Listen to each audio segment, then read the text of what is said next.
دور از اینترنت قطع شده هست. جوان مسلمان کلمه گوی محمد رسول الله خلقش تنگ شده. ای جوان مسلمان، تو را به ذاتی که آفریده قسم میدهم، نماز صبح تو وقتی قضا می شود خلقت چنین تنگ می شود. نماز صبح تو وقتی قضا می شود چنین خلقت تنگ می شود.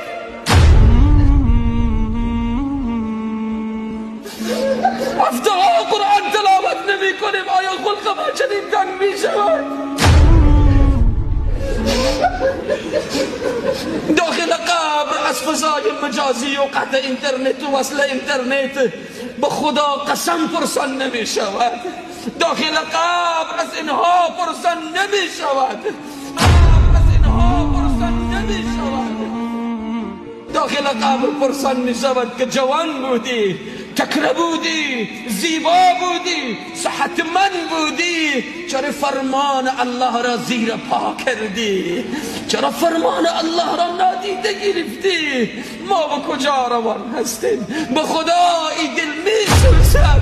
هر کس که به پشت منبر رسول الله قرار بگیرد حالت کنونی دل را می سوزاند. چرا؟ بیاییم که فکر به حال خود داشته باشیم، حال را چنان تغییر بدهیم که الله راضی باشد.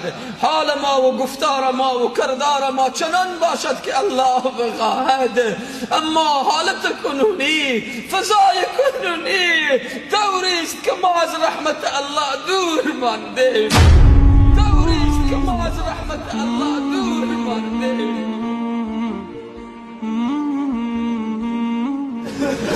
از رحمت الله دور ماندیم. الله به حال ما رحم کند. بناهن این را میخواهم بگویم که اگر اینترنت قطع بشود شاید 4 روزی به کاروبار دنیای ما خسرانی بیاید، ضرری وارد بشود. اگر ارتباط ما، رابطه ما با الله قطع بشود دنیا و آخرت ما خراب می شود.